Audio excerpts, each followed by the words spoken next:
There's an idea that I'm going to defend my family with a pocket knife, and then a plan. The difference is rehearsal, training, preparedness, and mindset. And this gentleman did not have any of those things. So he had an idea that he was going to defend his family with a knife. Because he had a knife, didn't know how he meant to use it. Welcome to Flyover Conservative Podcast with David and Stacy Whited, where we break down current events and examine culture through the lens of conservative Christian values. Hello and welcome. Wow, what a great day. This is going to be an incredible podcast. We're really looking forward to it. If you are new to Flyover Conservatives, make sure you check out flyoverconservatives.com. Register for the newsletter so you get updates on everything that's going on. Every Friday, we send out a newsletter that has videos and blogs and just to keep you up to date on what's going on in the United States. Also, make sure you check out the merchandise. And if you're following us on Facebook, make sure you go to Flyover Conservatives page on Facebook, and you can also join the group. We are pumped. Pumped. This is our second time. This is a repeat visit by our guest today. And I'm really excited to get into it. I noticed in the last intro when we had him on, I said, this is the guest when you read the introductions that you would love to have a long 3-hour dinner with. And since then, we've been able to do it. We have. And the more you learn about this guy, the more interesting it gets. This is going to be a 2-part series that we're beginning today, one today on the podcast, and then one next week. We're talking about security from somebody who knows more about it than about anyone you're ever going to hear from. Today, we're talking about security for your physical body, for your presence as you go to and from in an urban area, outdoors, or as we've seen with even weather changes, an urban area can become an outdoor wilderness pretty quickly in today's world. Next week, we're going to be talking about more cybersecurity and what foreign governments might actually even know about your children.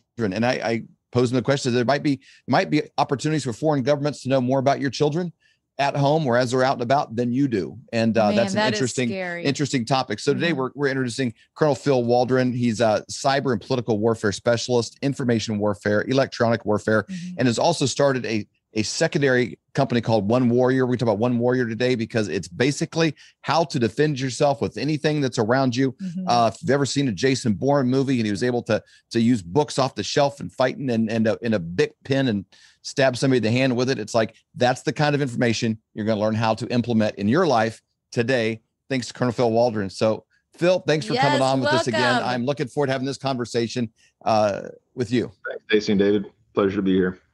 We are really looking forward to this. This has been a big thing that's, been on my mind, being a woman. Sometimes you just feel very vulnerable and like, man, I don't even know how I would protect myself. And I'm so excited that you came on and you're going to share some ideas with us for sure. Yeah, Dave, one thing you mentioned, I started teaching firearms and tactics, probably way before the majority of what is even known as cyber today existed. So I started teaching this back as far as 2005, 2006, and with muskets, kind of with muskets, back in '07. But yeah, back, I think about the capabilities that we tried to stand up cyber wise in 2007, 2008 in Iraq, and just the leap in technology between 2006, 2007, and now is just astronomical. The things that we would like to have been able to do in some of the DoD and some of the clandestine type operations were in their fledgling state, and people hadn't even thought about ways to do the things that are happening to American people every day by foreign governments through strategic influence operations and social media influence, technological things that you have to think about, like you mentioned just a minute ago. So it's pretty mind blowing when you get into rip off the covers. Yeah, well, I know people fell in love with you on our last interview, even though it was heavy, frustrating topic. We had it on January 26th. People want to go back and look at it. You can search it in your podcast platforms. It's called Answers to the Questions That Everyone is Asking. It was recorded on January 26th of 2021. It's worth it. Go back and listen. It's one of our most continually reviewed episodes, highest question content. And I was looking at some of the stats on it earlier today, and I thought, man, people are loving them some Colonel Phil, because it's thousands and thousands of interactions and comments and likes and this kind of stuff. And like 98% approval, only like 1 or 2% give you a thumbs down. Is that how it is in every area of your life all the time? That's what my wife says all the time. That's pretty good. That is pretty good. How about your kids? Yeah. Kids, not quite so much. My wife loves me, and 33 years she's put up with me, which is a testimony to her patience and forbearance. That is funny. Well, congratulations, 33 years. That's a long time. That is great. Well, we're excited to hear from you today about protecting our in a physical way as you go in and out and about doing things. And I can't think of anybody more qualified than you to talk about it. Not only been teaching this stuff for years, but just your stories. I mentioned getting to have dinner with you. You sort of engage with people in a conversation, and it's like, hey, I got a new laptop last week. And he's like, hey, I was, with a warlord eating, sheep brains, talking about how he got his first AK-47 when he was 12. And I'm like, wow. I went to Tractor Supply and got some food for my dog, So you've just, your life expanse, your bandwidth of what you've seen and been exposed to is unbelievable. And I love the way you can just also distill it down to questions we were asking you at dinner about what we could do to keep our daughter safer as she's traveling or going to school and at college and these things. So it's true. You're in for a great treat today. Like this, hit the notification bell, give it a share. Everyone can benefit from what Phil's going to be going through today. That's for sure. Now, Phil, you started something called One Warrior. Can you tell us about that? Yeah. A couple of guys, we were sitting around talking, and I've had the benefit through, some people say, well, thank you for your service. And I say, well, thank you for the opportunity and the experience. I've seen things, being able to do things and acquire things on behalf of the Constitution and the U.S. taxpayer that I never in my life would have imagined. The training that you as taxpayers have invested in me is beyond measure in dollars. I mean, I learned how to fly helicopters. I, was a maintenance test pilot. Been through all kind of education through the military. Acquired weapons handling skills, combative skills, all those things that, I kind of think now is just second nature. It's a part of me, but that was a product of the warriors who started the revolution, and centuries and centuries of warriors before, and those skills that have been passed down, learned, forgotten, and relearned. So I'm very proud of my warrior heritage, and One Warrior, Any Weapon is the company that we founded, and it's really a part of a mindset, and mindset and mental preparedness, I think, is your strongest asset. The One Warrior, Any Weapon goes to that mindset. The mind is the weapon. Everything else is just a tool. You hear people talking about gun control and doing this and doing that. And, I know thousands and thousands of people who carry a weapon every day, and they have the mental discipline to train with their weapon, to know it just like an extension of their hand, whether it's a knife, whether it's a pistol, whether it's a shotgun, a long rifle, an AR, whatever it is. It's just part of the discipline of the warrior mindset. And that's really, that expression of the training that we do. I was able to train with some amazing folks, Green Berets, SEALs, Delta Force, and former and current Delta Force operators, the best that our country has to offer. And I just feel blessed to know those true heroes and those warriors. They mean a lot to me, and time that I get to spend with them really means a lot. Mm-hmm. Well, just a matter of testimony for, not that you need any more credibility, but for people to know firsthand testimony. Phil was able with two fingers to place them perfectly on my wrist while we were at a dinner. And just by manipulating them slightly without even breaking a breath, and he's having a nice conversation with everybody, able to twist those a little bit and put my face in the table. And then he would twist them the other way, and I'm back upright. And he said, see how easy and effortless this is. You just apply a little pressure. And he literally had just 2 fingers. It was like something, probably a third grade girl could have done if she would known exactly what to do. And see how there's nothing he can do at this point. And you reverse it and it's back down this way. And he just had a lovely conversation with everybody while I was eating tablecloth and back in and out. So he knows what he's talking about, and basically doesn't even need a weapon. Other than your 2 fingertips. There's certain times that we do, and what you just brought up something it's most people think of and I kind of call myself a knuckle dragger, knuckle dragging crayon eater, whatever. Don't give them the crayons, and a lot of people think about those Marines. Don't give them the crayons; they'll just eat them. But really, there's a misunderstanding of today's warriors. They're really educated. They're cerebral. It's what you just talked about is an application of physics that you learn and you apply, and it's the way you apply physics and biomechanics to a threat, to whatever, to teach. That really is the having the knowledge, but the application of the knowledge is really where kind of the warrior mindset comes in. It's effective. I know in our conversation as well, and I know we're going to get to this, I'm jumping around, but I took away one great comment. We talked about lots of stories and situations and things we'd heard of and you'd heard of and stuff from the news, but they always came back to one similar thought: is the best way to have avoided that situation is to have never been in it.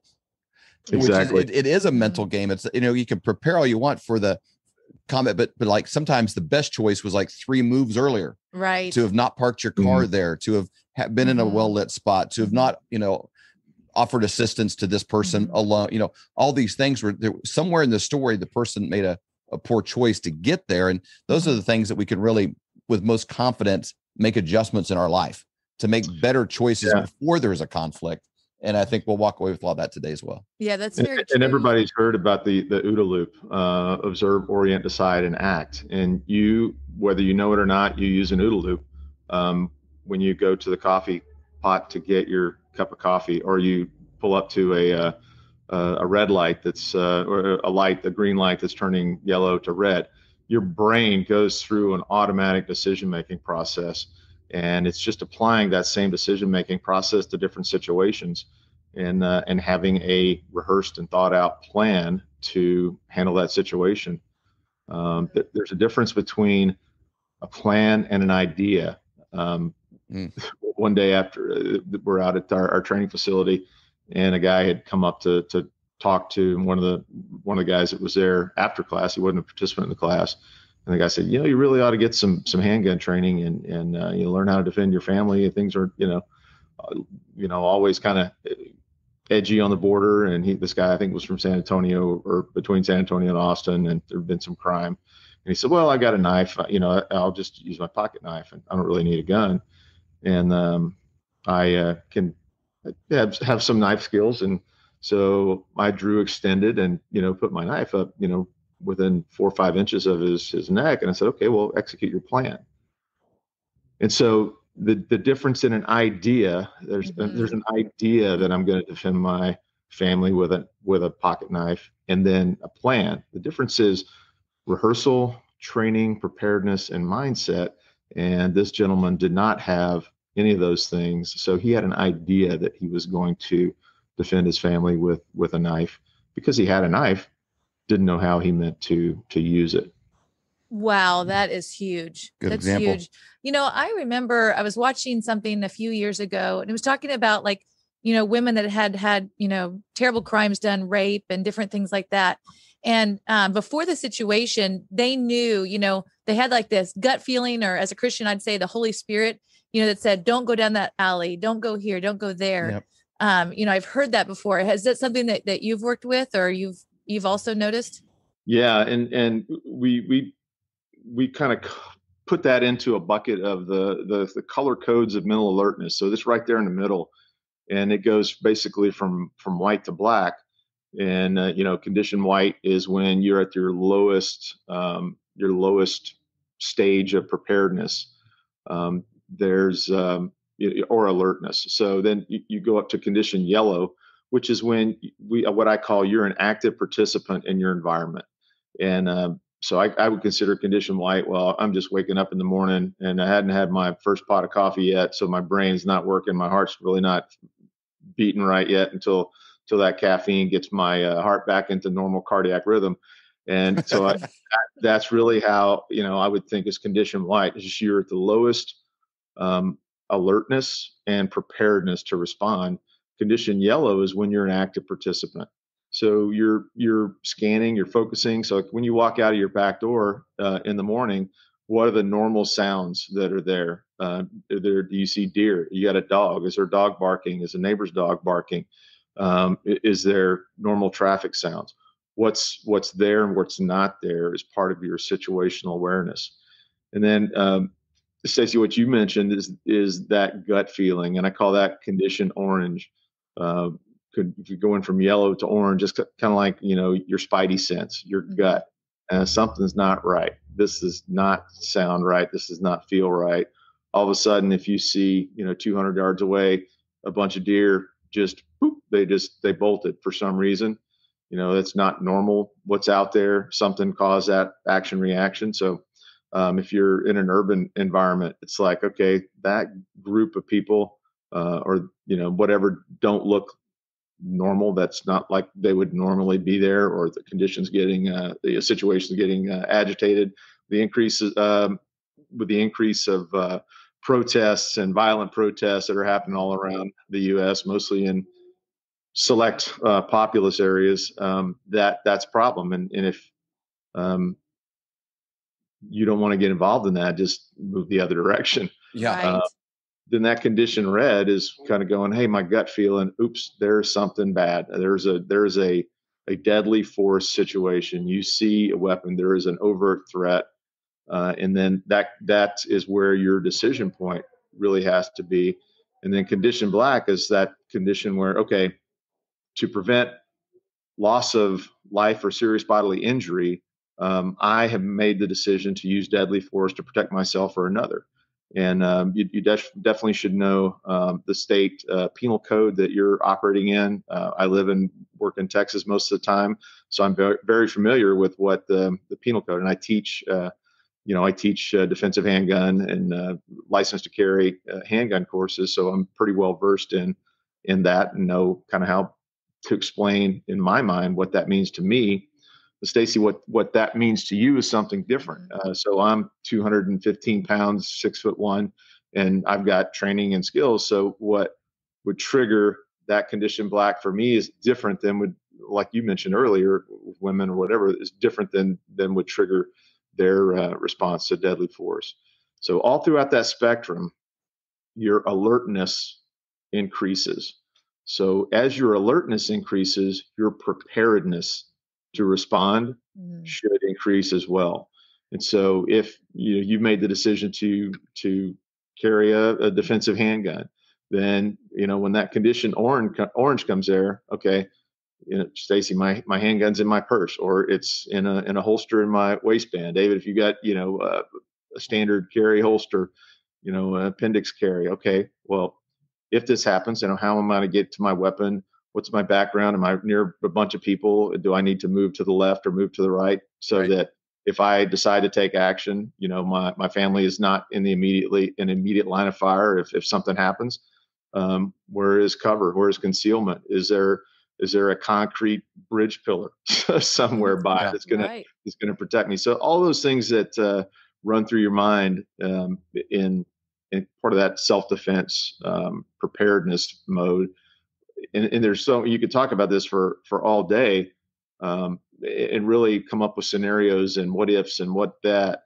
But really, the idea is that if you approach something, you approach a situation, okay, what happens if there's a threat? The room I'm in, there's one door right now, so the threat's going to be, one position pretty much, unless somebody does a fast rope from a helicopter and crashes through the window, which is possible but not probable. So you just got to think about all those things, and it's that also goes to your OODA loop.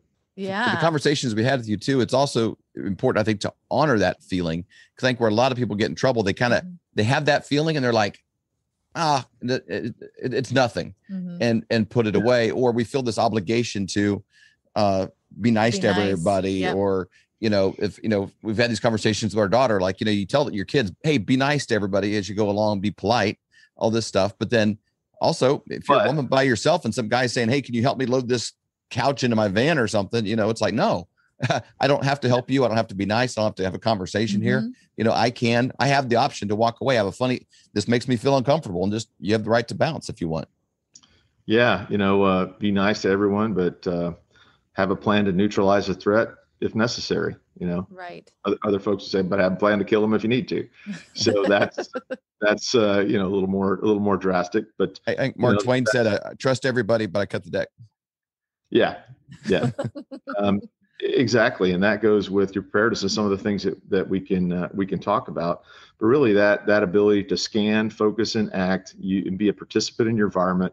There's one principle I don't think we mentioned, but in a defensive situation, or in several situations actually, time and space equals survival.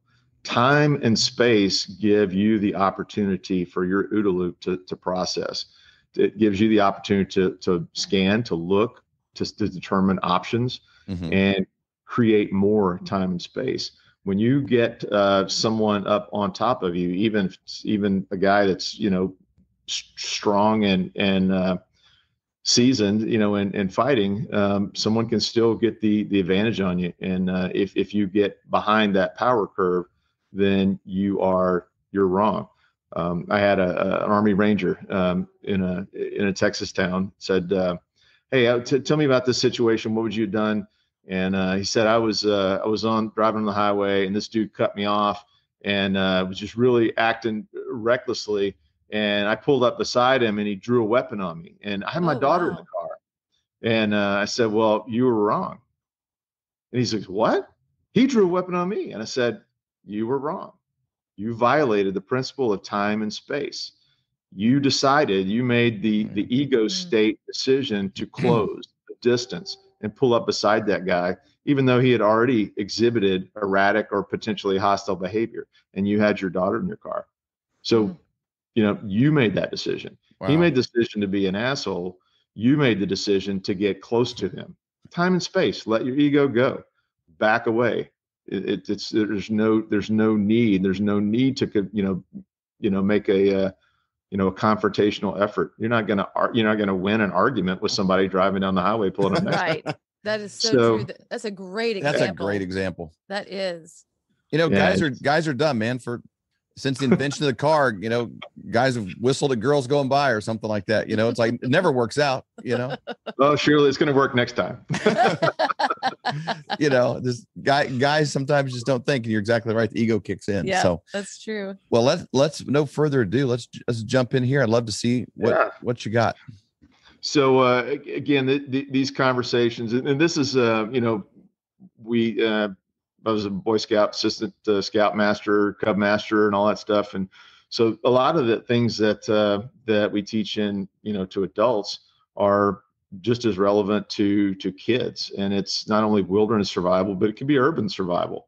But really the biggest thing that, we teach scouts and adults is to avoid panic, maintain your morale. And once you do that, if you've created the mindset, again, the mind is the weapon, everything else is just a tool.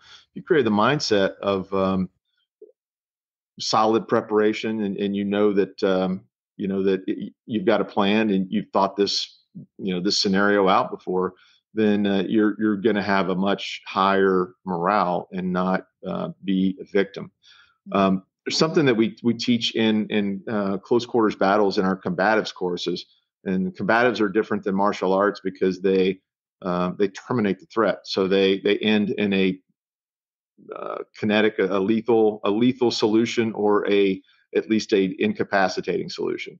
Where martial arts they're great sports, they're good for strength, confidence, and everything else, but they really don't take you to the conclusion of a situation when somebody is attacking you for intent to do bodily harm, sexual assault, or rape. Those things, that's real. And in real life, we have to confront that and understand that to avoid panic and maintain that positive morale. No points scored, or it's just pass fail. Mm-hmm. Exactly. Yeah. It's win or lose, live or die. A lot of those situations. And it really punctuated that with me is a few years back in San Marcos, less than an hour away from us, a lady, three guys that were kind of on a back road, three guys in a pickup truck, ran into the rear of this car, and the lady went into overdrive. She got out and she started focusing on the car, the damage to the car. And one of the guys got out. They grabbed her, threw her in the vehicle. One guy got in the vehicle and drove her vehicle away, and the third guy followed. They sexually abused her for 8 hours, beat her, choked her, left her for dead for 8 hours. She woke up a couple hours later and was able to, drive her vehicle to a gas station, ask for help. But all this while her toddler was strapped into the car seat in the back. Oh my gosh. And so, there are people out there who said, "Oh, it never happened to me. It doesn't happen here. That's only in, New York or Chicago or Houston." It happens everywhere. Evil is all around you. And if you want to put your head in the sand and think that, then okay, then that you've made that decision. And that's a whole nother it's a whole nother discussion. But well, even as something as simple as that, with a car accident, you want to get out. You're concerned, I guess, that on the hierarchy should be yourself first. Mm-hmm. Exactly. And then the car. Being aware of the situation. And being aware of the situation, especially again, as a woman, or if you're vulnerable and alone, Exactly. Drive to a gas station, call 911, and then drive. Don't get out of your vehicle. I mean, just think. I mean, you don't want to, like you said, David, you don't want to appear mean or insensitive, but don't put yourself at a risk, especially with women. I teach women to refuse to be a victim. And if you refuse to be a victim, you are aware of the predatory prey response. And the predatory prey response is exhibited on the African plains all the time. There's meat eaters and there's grass eaters. And it's not to sound that way, and we often describe people in the same way. It's probably a generalization. It's probably not politically correct, but there are animals who feed other animals, and the meat eaters are the predators, and their livelihood and the survival of their their pups or cats or kittens or whatever is depending on other animals being their food source. Mm-hmm. And so that predatory prey response, you can watch it on, when I was growing up, Mutual of Omaha, Wild Kingdom, and then there's tons of other shows on Discovery Channel that are really good, but they exhibit that. And you'll the predator will attack prey when the predator thinks, number one, I can do this with relatively little risk to myself, and then I will achieve my objectives. And so that first part of avoiding panic and maintain morale, that warrior mindset, is to harden your target. If you're out by yourself, which is mistake number one, yeah, it's much easier to defend, communicate if there's more than one person. But a lot of times people are busy, you're running. You don't present yourself as a hard target. And I tell, especially we do these mothers and daughters classes, girls going off to college, Dave, like you just mentioned, and having get up out of your cell phone, get off of Instagram, Snapchat, or whatever you're on, and scan, focus, and act. Keep your head on a swivel. If you're not old enough or don't want to carry a gun, at least have a light. Have a light, because when the bad guys come out, when do the predators hunt? A lot of them hunt at night, and so when we teach, all the skills that we teach with handguns or knives or whatever can be applied in the daylight and at night. So we teach a lot of manual checks. Don't look down at your weapon, check it with your finger, because if you can't fight at night, then you can't really fight when the threat comes out. Well, you gave us a simple tip there. We talked about our daughter just leaving her workplace sometimes, and in the winter it's dark early and she comes out at night. You like park in a different spot. Don't have repetitive patterns. All those things we said.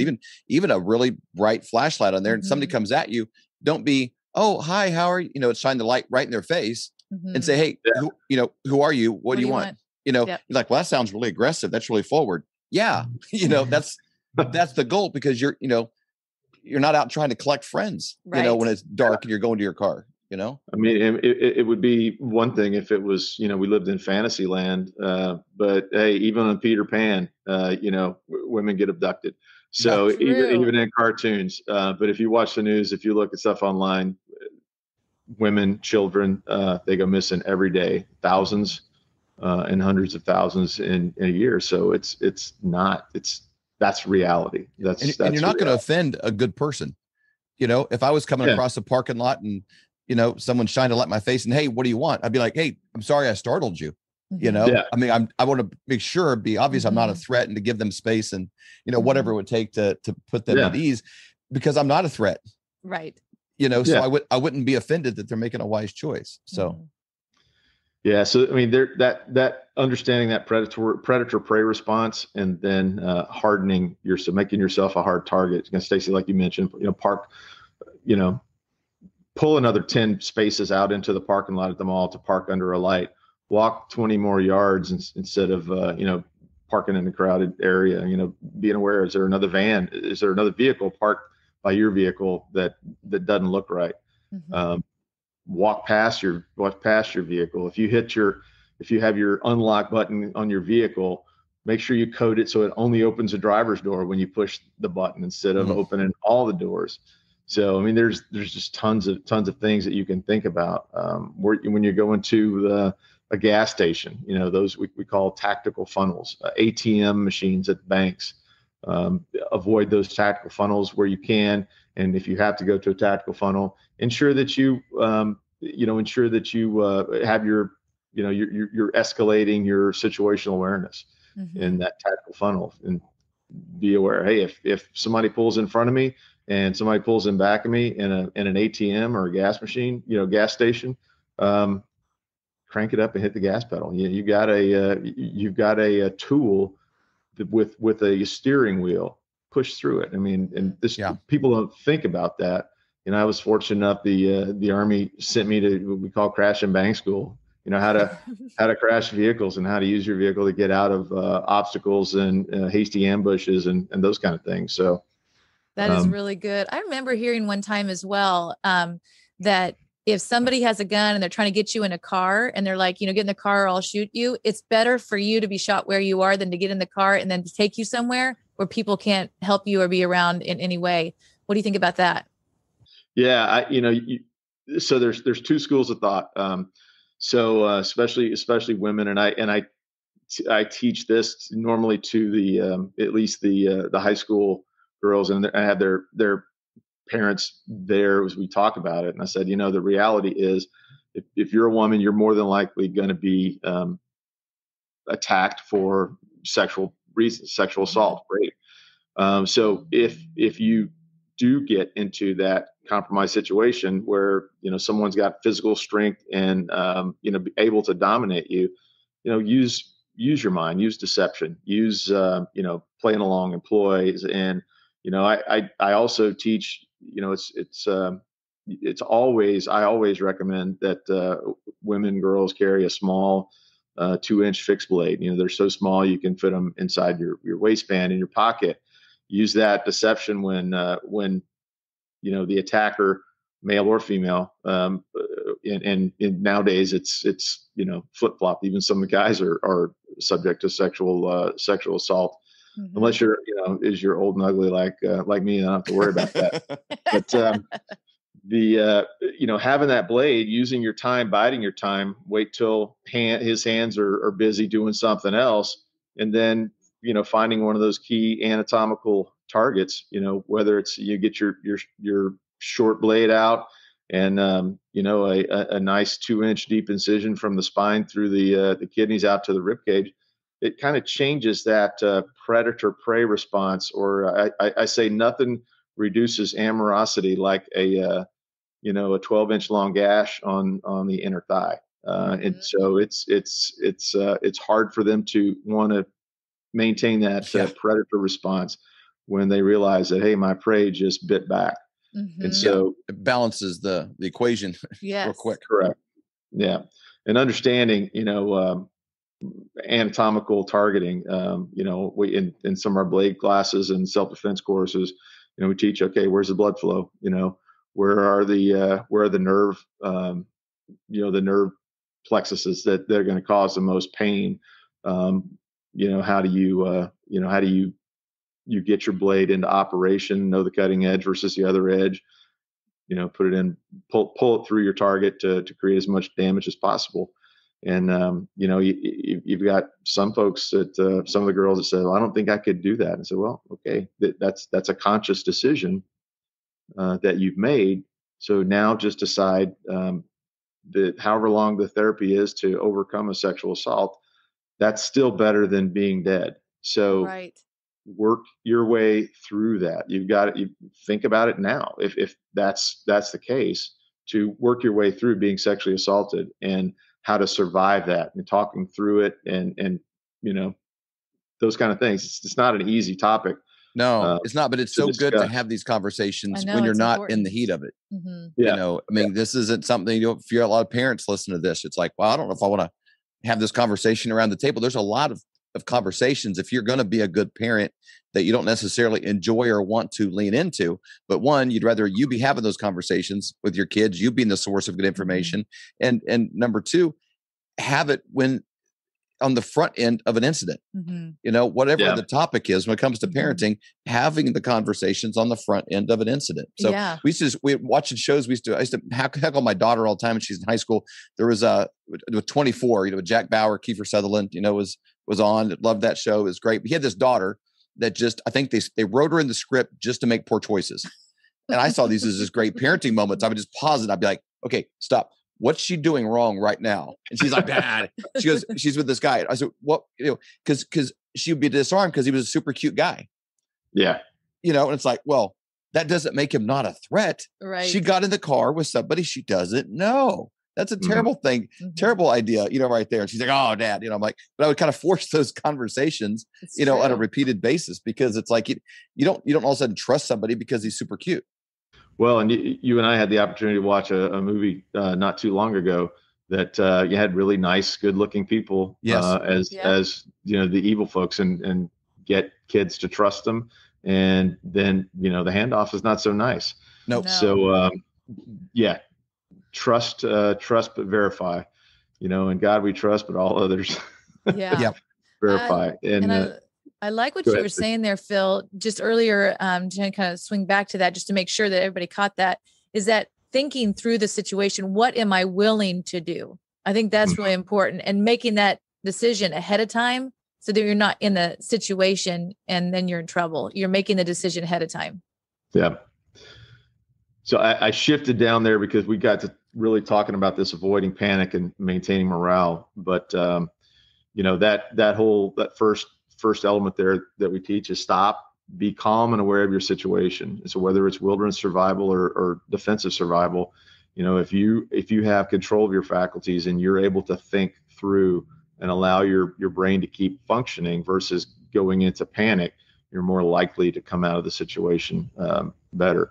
Your brain is your best survival tool. That's your weapon. But you've got to be able to understand your environment and assess your situation. And then, we talked about the other, there's a difference in an idea and a plan. So if you have a plan, if you've thought through it, work your plan. In a wilderness survival situation, it's prioritizing your work and then actually you work on it. In a self-defense situation, it's what did I train for? What do I have with me right now that can mitigate the situation? And then the rules of three, we'll quit those because that's really about survival. Okay. But the 7 survival priorities, I equate these sort of to if you're driving down the road and you get in a car wreck. So number 1, maintain your your mental attitude. Understand that you got to have first aid and protect yourself. So if you don't have a first aid kit in your vehicle, you don't have a first aid kit handy, then that's one thing that you're not thinking about. And that's a major vulnerability. Shelter, fire, signaling, water, and food. Those are things that you need further down, but those immediate things are that mental attitude and first aid. And then we talk about a personal survival kit in wilderness survival for scouts.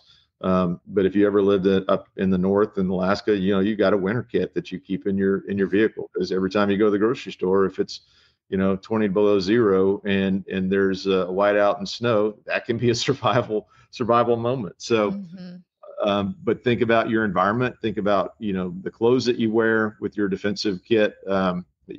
Stacy, going back to girls, ladies, young ladies that are going off to college, they may be going to a party. We teach them, said, hey, don't trust anyone, because you never know who's got some kind of date rape drug and what their personal morals and their standards are. So always have a battle buddy. Always go in twos or threes, and always watch each other's backs. We've heard of situations where, even in a party where things are loud, a young lady who's being kind of taken down the hallway with an arm around her and holding the hand. All people see from the outside is that, those two are walking down the hall. So I always tell the ladies, never go anywhere that you don't want to go, and never let anything happen to you that you don't want to happen. And kind of goes back to your point of whether what's better to be to confront the aggressor there, or do it someplace else. I said, don't enter that tactical funnel. Don't enter that space of control where you don't have control. Yes. So fight when you can, get there quickly, and understand what's happening.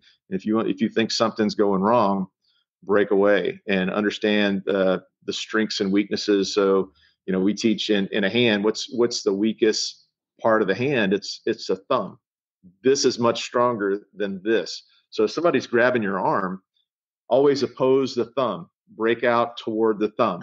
It's the same thing. So understanding biomechanics and the strengths of the human body, if it's a human threat, know the weaknesses and know how to oppose that. And we teach all of those things. Wish I'd have known that when you had my wrist with your two fingers. This is handy information you're telling me after the fact. That's it. Knowledge. It's not knowledge is power. It's the application of knowledge. Yeah. So with your personal survival kit, and every day when I get dressed with what I'm going to potentially go to war with. I've got a knife and maybe a couple knives and a flashlight. I've got a little multi-tool that I keep in one pocket, and those are the things that I've decided is the minimum thing that I need, whether it's summer, winter, or whatever. So you got to think about your clothes and know where my first aid kits are, different levels. In the vehicles, you get trauma kits and smaller kits that are in your backpack if I'm flying somewhere. So you always kind of have that thing, and you decide what you need and based on the situations that you're going to hit. Good. So, and we kind of covered a lot of this, but in search of the tactical advantage is what, as a soldier, you're really always looking for the tactical advantage. So what are tactics? They're used for a specific plan that is created to achieve a goal, a particular goal in war, in politics, or business, or whatever you're looking at. So tactical, is using weapons. It's used fighting, small scale actions. And tactics are really made and carried out with a limited view of a specific end state. So whatever you're searching for the advantage for in tactics, that's kind of really what tactics means. Mm-hmm. I want to have the upper hand. So I don't think that's really cheating. That's being prepared. So I want the advantage. I want something that helps make me better or more likely to succeed. So some people would call that cheating. I call that preparedness. Yeah. An advantage can be, the high ground. So, where, Chamberlain defended Little Round Top. So he had the high ground. They had bayonets, and they had the willingness to make a bayonet charge and maintain their position. So they had the advantage of mindset and will and the high ground. Mm-hmm. So just think about all those things. It's an advantage to me to be in a lighted area versus a dark position. Yep. Unless I'm trained to fight at night. It's an advantage for me to have 2 or 3 other like-minded people with me than being by myself. So it's an advantage for me not to leave my drink at a wherever, at a party or a bar, and let someone, slip a drug into there. Mm-hmm. So all of those things are tactical advantages. So when you seek the tactical advantage, again, mindset is the most critical factor. Thinking through what could happen, worst case. And military planning, we always think, what's the enemy's most likely course of action and most dangerous course of action.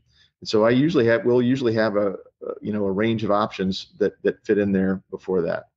What's your environment? That's the biggest thing that you have to control. You make the choice to either go into that environment or leave that environment, unless you get a home invasion. One statistic that you always talk about statistics and lies and damn lies and statistics. 100% of home invasions happen in someone's home. So a home invasion is something that you can be prepared for, and you can modify your environment. So think about that, and you have your Alamo plan. The equipment, again, is a decision that what you have, that you've made the choice to have, or what you can find to look around. Is it a pin? Is it a coat hanger? You brought up a great point earlier about walking through these scenarios. Like, what would you be willing to do in this situation? I was talking to a buddy that teaches classes and also in sales at a gun shop here in Kansas City. And he said, the thing that has scared me a little bit over this last year, he goes, you have people coming in that have been like anti-gun, never would have one, but they see all these crazy things going on. They're coming in and wanting 2 or 3. And he's got to ask them, like, have you ever held a gun in your life? No, I'm scared to death of them. But it's like they have not, the practice to use one or even actually walk through in a situation. Would I use this weapon? And if not, it's just going to be taken from you and used against you.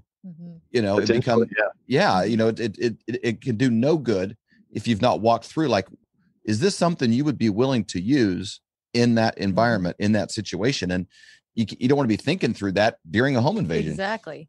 Yep. No, it's too late. And I've done we call it the Alamo plan, walking through clients' homes and okay, where's everybody sleep? Okay, where is a rally point that everybody can be in sleeping areas? Get everybody together.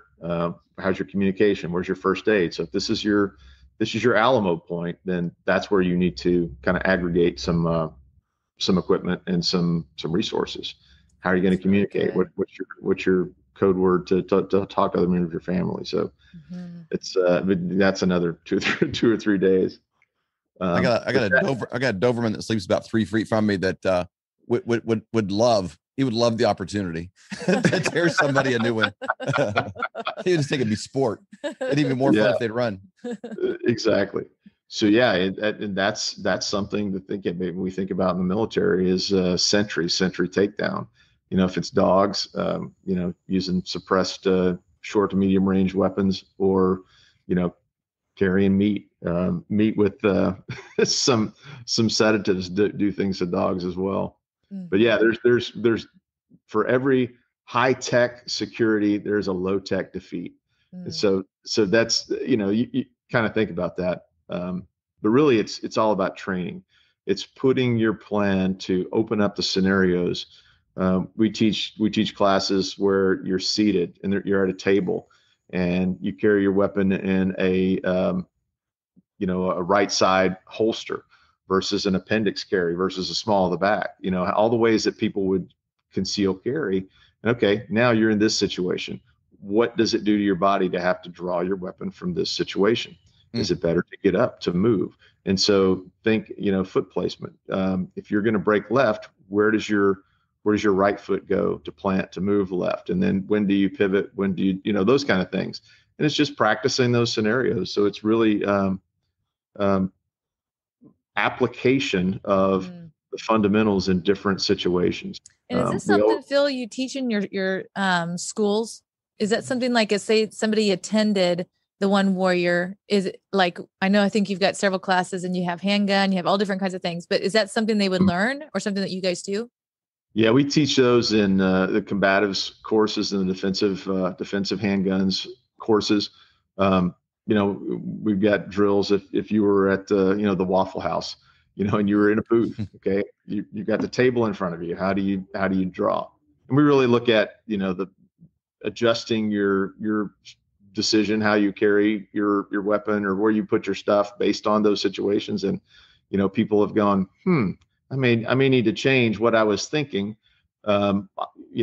Women, I've got purses, we got purses in the training kit that, you show them how to draw, how not to cover themselves, to muzzle themselves when they're drawing, things like that. So it's the application of your equipment and the environment that you're in to answer a scenario. Mm-hmm. And hopefully each one of those different scenarios puts we call them your tool bag. You're putting tools in your tool bag. Every situation you're exposed to causes you to think differently. And now I have a plan that I've rehearsed and I can train to, so that I can react to, because I've thought through and I've actually rehearsed how to do it. That's so good. That changes the idea to an actual plan that you can execute. It was based on comments you had when we were at dinner. We've started, when we're out. She did it yesterday at lunch, and I went to sit down, and there's these bright windows, and so I moved around just because I didn't want to be staring at the whole time. She says, he put his back to the whole room, and I said Phil would not be very happy right here. He'd be like, you can't see what's going on. You can't see the other people. You can't see if somebody's getting in a domestic dispute over here, and you need to move. Yeah, you don't even know. You don't know what's going on behind you. And I'm like, oh man, all right, well, you watch. You be the Phil now. He put me on guard. Okay, white, yellow, orange, red, black. But it is important to just, even as a couple, just walk through. Okay, if something happened right now, what would we do? Yeah, being aware, walking through scenarios. And something else when we were talking to you, like you made a comment that a person had walked by our table like 3 times. Like that's an odd thing. Why would somebody come in and out of an eating environment 3 times in a row like that? Yeah. You didn't make a thing of it or go talk to him or anything, but you just in your mind you were like, that's odd. Why would he come in here 3 times? Mm-hmm. And it's like we all are kind of seeing that stuff, but it's down here. Just kind of bringing it up and like, did you notice that? Yeah. And kind of helping it build the muscle of bring it up where it's a little heightened awareness. Well, and again, it goes to those color codes of mental alertness. If you are at a table in a restaurant, and you're in condition white, and you're focused far down in your table, that you don't have situational awareness of what else is going on. And there may be times that's necessary, but if you're still actively scanning and you've got the acuity goes, that person doesn't look right. They're sweating and it's not hot in here, or it's, or they've got it's hot in here and they've got a long overcoat on. Mm-hmm. So you're just looking at cues, what's baseline, what's normal, what's not normal. Yeah. And, who's out of character. Has that person really got an angry face? I don't know. They could have just gotten some bad sushi. You don't know, but but now it kind of prioritizes what you're looking at, what you're scanning at, and if somebody slams down a glass at a table, well, that's an indicator that they could have just misjudged the distance to the top of the table, or they might be angry. Right. Anger makes things happen. So then you just Yeah, I think it's kind of fun. Even couples can kind of implement that. Like, hey, did you notice that? Did you notice this? And it doesn't mean you got to interact or do anything. It's just aware. Your brain, I think, is always just picking that stuff up. It's just kind of like heightening it slightly. Mm-hmm. Yeah. So I'm gonna blast through we got to be trashing your slides too, because we're all over the map on this thing. No. So and we've already covered really a lot of this. It's about the equipment, but really equipment is what's practical. What is your profile?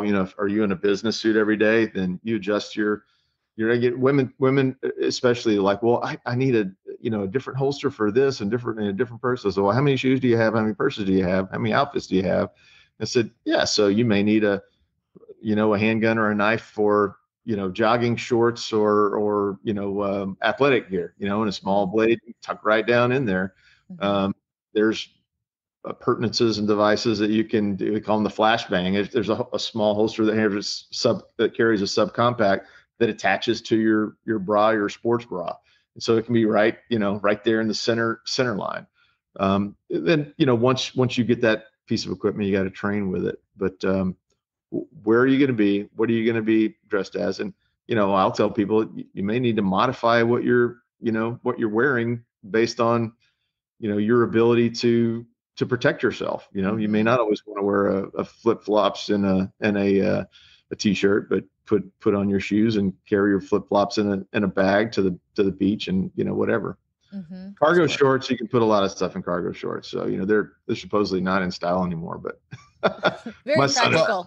A lot of the descriptions for cargo shorts actually apply to me as well. It's not real sexy, but really practical. Yeah. So and you're glad you have it. I like and you're glad you have them in a pinch. That describes me as well.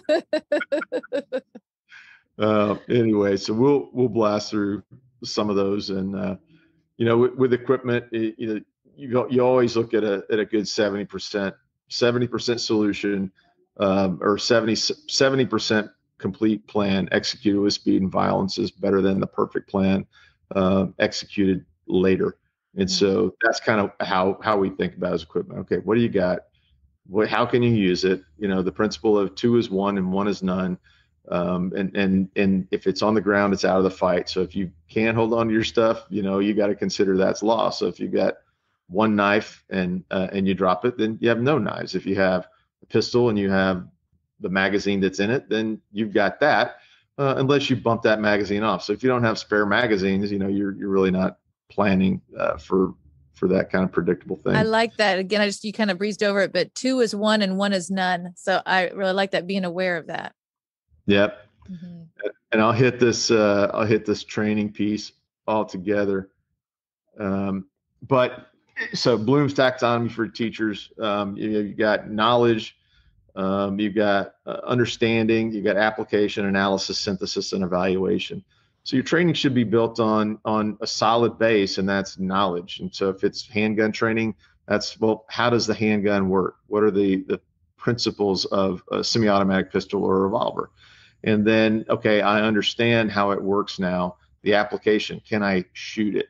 And then once I get up to analysis, and how do I apply my knowledge of the handgun with shooting to hit a target? And then where we try to stay as, operators or trainers is in synthesis and evaluation. But really training is based on a solid foundation. You have to be able to apply it to your situation, break it down into pieces, but put the pieces back together in the situation that you find yourself in. I always tell most people there is no advanced shooting. There's really only application of the fundamentals in different situations, harder situations. So, if I'm having to shoot laying down on my side, shooting underneath a car, well, that's the same fundamentals that I would use, but I do need to consider about if I'm shooting an M4 or a pistol, where are my rounds ejecting? Is my action facing the ground? Is it going to induce a jam? Do I need to be 4 inches above the ground? So those things, it's the fundamentals that are applied in different situations. But this is based on your current level of skills and proficiency. So if you can't hit the consistent target, then that's really where you need to focus on marksmanship versus application. And there's other things. So we talk about this, and I'm going to blast through those. So knowledge is what's in your head. It doesn't have anything to do with what's coming out in your mouth or really in your hands. You can regurgitate information. That's really what knowledge. Understanding is that next level up. It's to grasp the meaning, and then they can give an example or apply. And then application is the ability to do a task. Analysis is the why. Understanding the why is really what analysis is. Synthesis and went too fast. Synthesis it involves putting objects or ideas together in a new or different way. So if I know that I can shoot my pistol from standing, and I know that I can shoot my pistol from being knocked down on my back with a target to my front, then I can apply that situation to shooting from laying down in bed. So all of those things kind of fit together to different scenarios. How can I achieve the objective? How can I use what I learned and apply it to a different situation? And it's either small modifications or a totally adaptive modification. And those are really the kind of the words in when we teach a class for synthesis. You're combining things, you're integrating things, you're validating things against an idea that you had. And then evaluation is where as trainers or innovators, finding new things. And this is where guys like DevGru, SEAL Team 6, and Delta, this is where they excel. They really have the license to go out and find new ways to do things, and it's really cool. But they assess, they measure, they explain, they make recommendations, and prioritize. That was probably beyond where Stacy's going to get to. Well, I was actually going to ask you, Phil. You were talking about on synthesis that, let's say that you're laying down and being able to shoot your target. Where would somebody even practice that? Because we go to the gun range, but like ours is, you get the target in front of you, but not really where you could actually lay down. Are there places that people could actually go and practice that?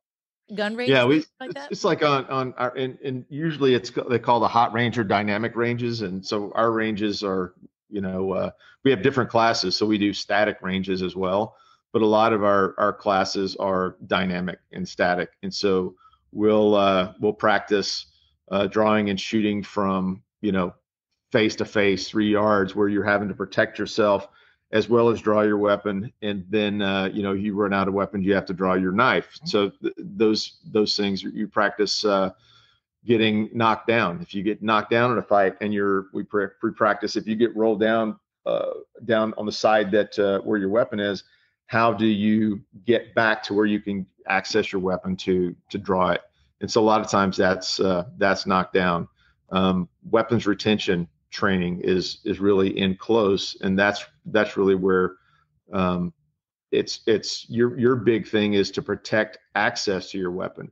So you're blocking with one arm, blading your body away, drawing, and then getting your weapon back up into action. But then, having the the presence of mind to move your arm out so you don't shoot your hand or your arm while you're defending against yourself. And so those are all things that are step-by-step process evaluation. And you really learn a step at a time. And we do a lot of those developmental drills. Like I said, shooting from a chair with arms at a table.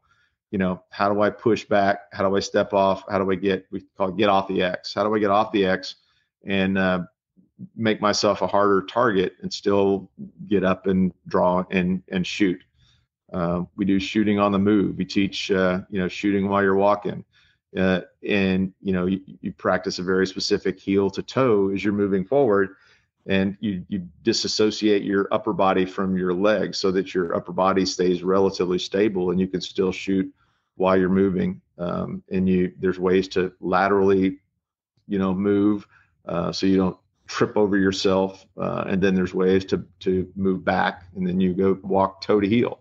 And so all those things, again, are new skills, and until you know them, and then they become part of your toolkit.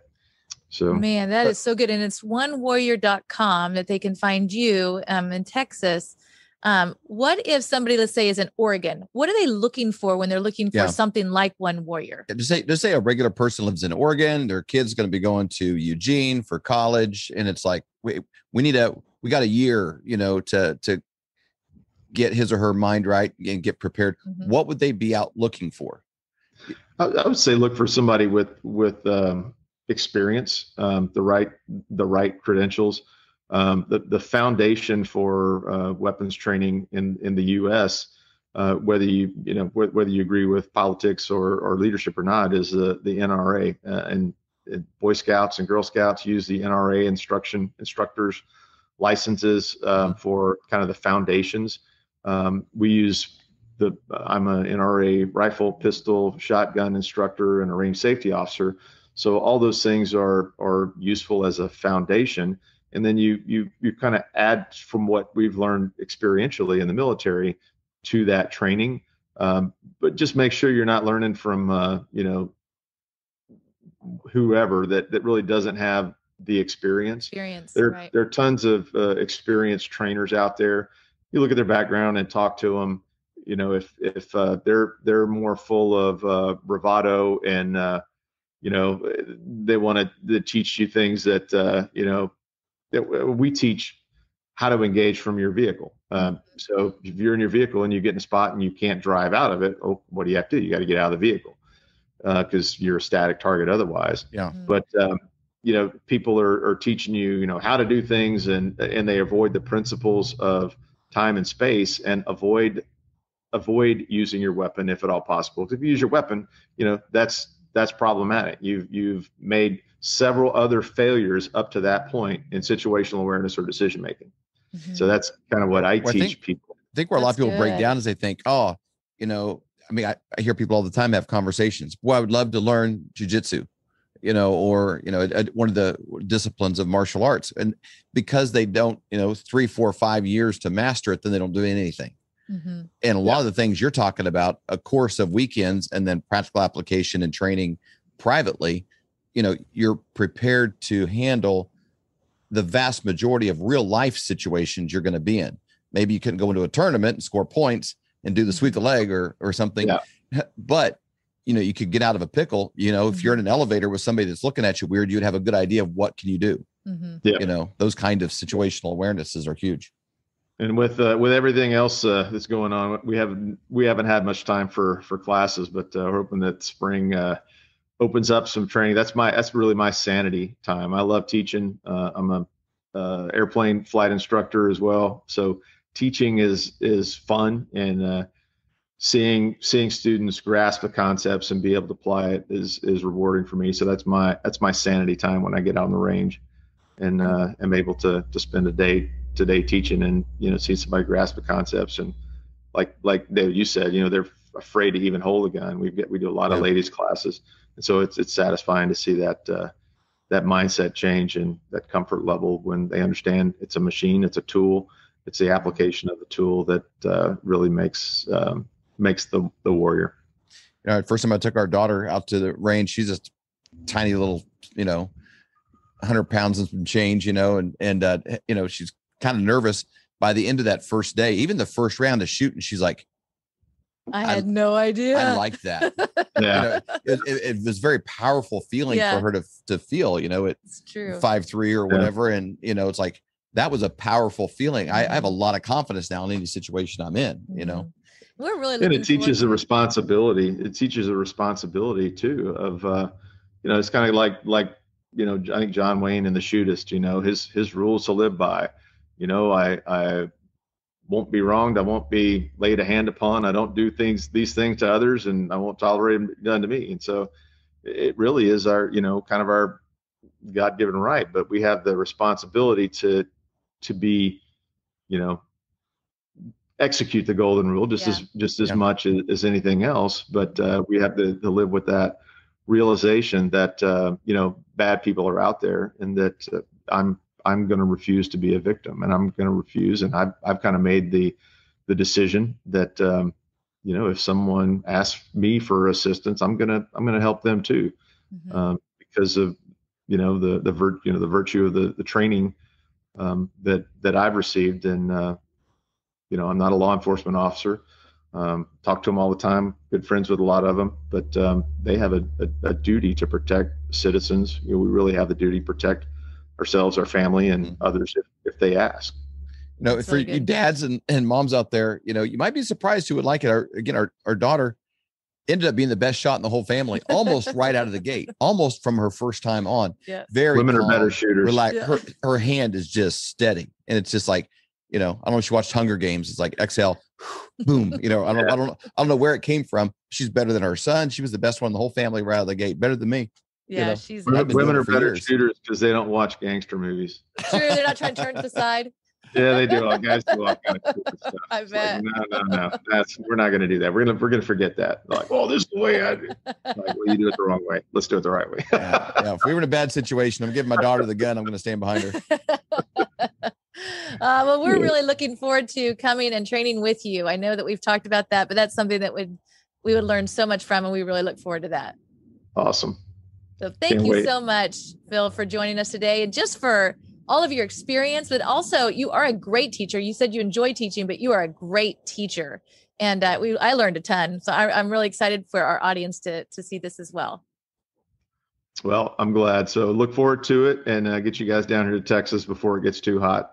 For sure. Yes, sounds good. Sure. We'll talk to you again next week. Next week, we're talking about cyber security, what to be doing to protect yourself, to make wise choices in the unseen realms, and sometimes those might be your most imminent threat. in the most highest percentage or highest probability of something that can harm you. So we'll look forward to that. Phil, thanks for your time. Look forward to talking to you again next week, man. You guys take care. Thanks a lot. Thank you. And you all have a great week. We just bless you that we're not victims, that we are powerful, we are overcomers, and that we can learn new things. You know, some of these things may have been overwhelming, but we can learn new things and really become proficient at them. So have a great week. Two is one, one is none. Don't forget it. Yes, good. Bye-bye. Bye-bye. We hope you've enjoyed this episode of the Flyover Conservatives podcast with David and Stacy Whited. Please subscribe, hit the notification bell, and leave us a comment below. Lastly, if you enjoyed today's podcast, share with those who came to mind. Be blessed and make it a great day.